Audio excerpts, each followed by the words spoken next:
খ্রিস্টানদের পবিত্র ধর্মীয় উৎসব ইস্টার সানডে উপলক্ষে কার্যকর হওয়া যুদ্ধবিরতি লঙ্ঘনের জন্য পরস্পরকে দায়ী করছে রাশিয়া ও ইউক্রেন। কিয়েভের অভিযোগ ৩২ ঘণ্টার যুদ্ধবিরতির ঘোষণা দেওয়ার পর গোলাবর্ষণ ও ড্রোন হামলা সহ ৪৬৯ বার যুদ্ধবিরতির শর্ত লঙ্ঘন করেছে মস্কো। ইস্টার সানডে দিনেও সীমান্তবর্তী একাধিক এলাকায় পাল্টাপাল্টি হামলায় বেশ কয়েকজন আহত হয়েছে।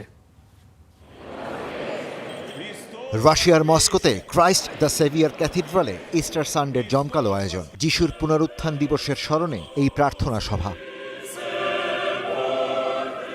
রাশিয়ার খ্রিস্টানরা পালন করেন অর্থোডক্স ইস্টার। এটি রাশিয়ার সবচেয়ে গুরুত্বপূর্ণ ধর্মীয় উৎসব। বিশপ প্যাট্রিয়ার্ক কিরিলের নেতৃত্বে এই প্রার্থনায় যোগ দেন প্রেসিডেন্ট ভ্লাদিমির পুতিনও। এই উপলক্ষে ইউক্রেনে হামলা বন্ধের ঘোষণা দিয়েছিলেন পুতিন। গত বছরও এই সময় কার্যকর হয় ৩০ ঘণ্টার যুদ্ধবিরতি। এবার ঘোষণা করা হয় ৩২ ঘণ্টা, যার সময়সীমা ছিল শনিবার বিকাল ৪টা পর্যন্ত।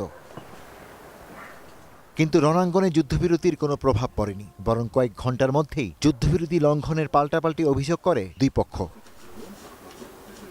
ইউক্রেনের ঝাপোরিজিয়ার আকাশে দেখা যায় রাশিয়ান ড্রোন। এই সময় বাংকারে ইস্টার কেক কাটছিলেন সৈনিকরা। ইউক্রেনের অভিযোগ, রুশ বাহিনী হামলা, গোলাবর্ষণ ও ড্রোন হামলা সহ ৪৬৯ বার যুদ্ধবিরতির শর্ত ভেঙেছে। এর মধ্যে ড্রোন হামলা হয়েছে ২৭৫ বার।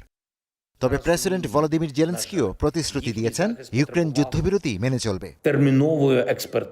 ভঙ্গুর হলেও যুদ্ধবিরতি ধরে রাখাটাই সঠিক হবে। রাশিয়ার কাছে আমরা এই প্রস্তাব পাঠিয়েছি। মস্কো যদি আবারও শান্তির পরিবর্তে যুদ্ধ বেছে নেয়, তবে বিশ্বের কাছে তাদের মনোভাব আরও প্রকাশিত হবে। বিশেষ করে যুক্তরাষ্ট্র স্পষ্ট দেখতে পাবে আসলে কোন দেশ কি চাইছে। বিপরীতে রুশ কর্তৃপক্ষ বলছে ইউক্রেনের ড্রোন কুর্স্ক ও বেলগোরদ অঞ্চলে হামলা চালিয়েছে। লাগোভ শহরের একটি পেট্রোল স্টেশনেও হামলা হয়েছে। এসব হামলায় শিশুসহ বেশ কয়েকজন আহত হয়েছে। সাম্প্রতিক সময় ইউক্রেন বেশ কবারই যুদ্ধবিরতির প্রস্তাব দিয়েছে, কিন্তু রাশিয়া তা প্রত্যাখ্যান করে জানিয়েছে তারা যুদ্ধের চূড়ান্ত নিষ্পত্তি নিয়েই আগ্রহী। Ishtiaq Hossain, star news.